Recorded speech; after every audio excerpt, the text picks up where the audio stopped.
Hello friends, ವೀಣಾಸ್ ಕಿಚನ್ಗೆ ಸ್ವಾಗತ. ನಾನಿವತ್ತು ದಿಢೀರಾಗಿ ಮನೆಯಲ್ಲೇ ಹೇಗೆ ವಾಂಗಿಬಾತ್ ಪೌಡರ್ನ ಮಾಡೋದು ಅಂತ ಹೇಳಿಬಿಟ್ಟು ತೋರಿಸ್ತಾ ಇದ್ದೀನಿ. ನೋಡ್ಕೊಂಬರೋಣ ಬನ್ನಿ.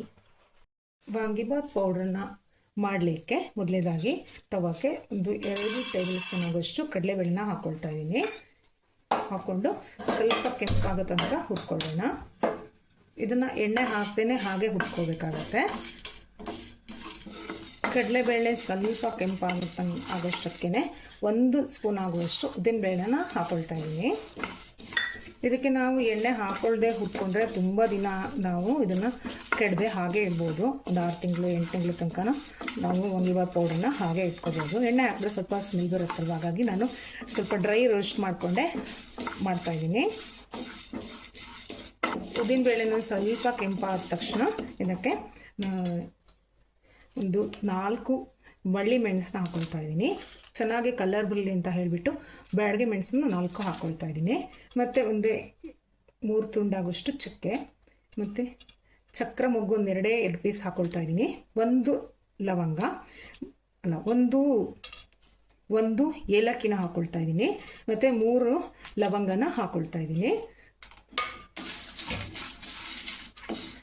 ಮತ್ತು 1/4 ಚಮಚ ಆಗುವಷ್ಟು ಕೊತ್ತಂಬರಿ ಧನಿಯಾನ ಹಾಕ್ಕೊಳ್ತಾ ಇದ್ದೀನಿ. ಮತ್ತು ಸ್ವಲ್ಪ ಖಾರ ಅಂತನಾಗಲಿ ಅಂದ್ಬಿಟ್ಟು 7-8 ಕಾಳು ಮೆಣಸನ್ನು ಹಾಕ್ಕೊಳ್ತಾ ಇದ್ದೀನಿ. ಇದನ್ನೆಲ್ಲ ಚೆನ್ನಾಗಿ ಹುರ್ಕೊಬೇಕು. ಲಾಸ್ಟ್ ಕೊನೆಯಲ್ಲಿ ನಾವು ಇದು ಮೇನ್ ಇಂಪಾರ್ಟೆಂಟ್ ಆಗಿ ಹಾಕ್ಕೊಳ್ಬೇಕಾಗತ್ತೆ. ಏನಂತಂದರೆ ನೋಡಿ, ಇದಕ್ಕೆ ಗುರೆ ಎಳ್ಳು, ಹುಚ್ಚೆ ಎಳ್ಳು ಅಂತ ಹೇಳ್ತೀವಿ, ನಮ್ಮ ಕಡೆ ಎಲ್ಲ ಗುರೆ ಎಳ್ಳು ಅಂತ ಹೇಳ್ತೀವಿ. ಇದು ವಾಂಗಿಬಾತ್ ಪೌಡ್ರಿಗಿಂತೂ ತುಂಬಾ ಟೇಸ್ಟ್ ಕೊಡುತ್ತೆ. ಇದು ಜಾಸ್ತಿ 2.5 ಸ್ಪೂನ್ ಆಗೋಷ್ಟು ಜಾಸ್ತಿ ಪ್ರಮಾಣದಲ್ಲಿ ಈ ಹುಚ್ಚೆಳ್ಳನ್ನು ಹಾಕ್ಕೊಳ್ತಾ ಇದ್ದೀನಿ. ಇದರಿಂದ ವಾಂಗಿಬಾತ್ ನಮಗೆ ತುಂಬ ಘಮ ಕೊಡುತ್ತೆ ಮತ್ತು ಚೆನ್ನಾಗೂ ಆಗುತ್ತೆ. ಇದನ್ನು ಕೊನೆಯಲ್ಲಿ ಹಾಕೋಬೇಕು, ಯಾಕೆಂದರೆ ಬೇಗ ಇದು ಎಳ್ಳು ಹುಟ್ಕೊಳ್ಳುತ್ತೆ ಮತ್ತು ಪಟಪಟ ಅಂತ ಸಿಡಿಯುತ್ತೆ. ಹಾಗಾಗಿ ಸ್ವಲ್ಪ ಕೊನೆಯಲ್ಲಿ ಹಾಕ್ಕೊಳ್ತಾ ಇದ್ದೀನಿ. ಎಲ್ಲದನ್ನು ಚೆನ್ನಾಗಿ ಕೆಂಪಗೆ ಹುಟ್ಕೊಳ್ಳೋಣ.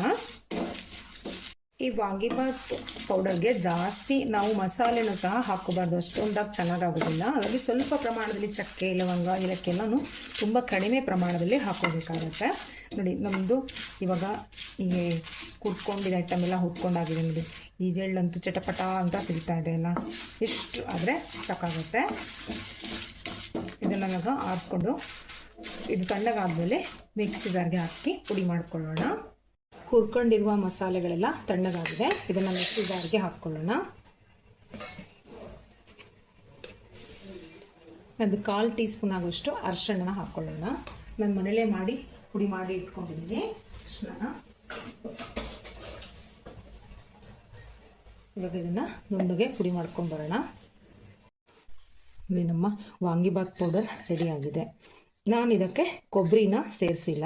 ನೀವು ಬೇಕಿದ್ರೆ ಕೊಬ್ಬರಿನ ಸ್ವಲ್ಪ ತವದಲ್ಲಿ ಹುರಿದ್ಬಿಟ್ಟು ಈ ವಾಂಗಿಬಾತ್ ಪೌಡರ್ಗೆ ಸೇರಿಸ್ಕೋಬೋದು. ಅದು ಕೊಬ್ಬರಿನ ಸೇರಿಸಿದ್ರೆ ಬರೀ 15 ದಿನ 20 ದಿನ ಅಷ್ಟೇ ನಿಲ್ಲುತ್ತೆ. ಹಾಗಾಗಿ ನಾನು ಬರೀ ಪೌಡರ್ ಮಾತ್ರ ಮಾಡಿ ತೋರಿಸಿದ್ದೀನಿ. ಈ ಮೆಜರ್ಮೆಂಟಲ್ಲಿ ನೀವು ಜಾಸ್ತಿ ಕಮ್ಮಿ ಸಹ ಮಾಡ್ಕೋಬೋದು.